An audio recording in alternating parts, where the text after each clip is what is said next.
Oxygen sensor should read ohms resistance from 10 to 20 ohms. Now this one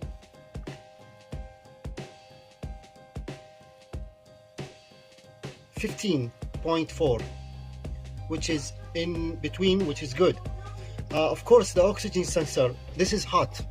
We just heat it up with the torch. Now it's hot, so the resistance increased a little bit when it's hot. See, when it's cold, resistance will drop a little bit, but the resistance should be always, the good oxygen sensor must have resistance. If there is no resistance at all, that means the oxygen sensor is bad and you need to replace it. See, now the resistance is dropping very slow, but it must be between 10 to 20.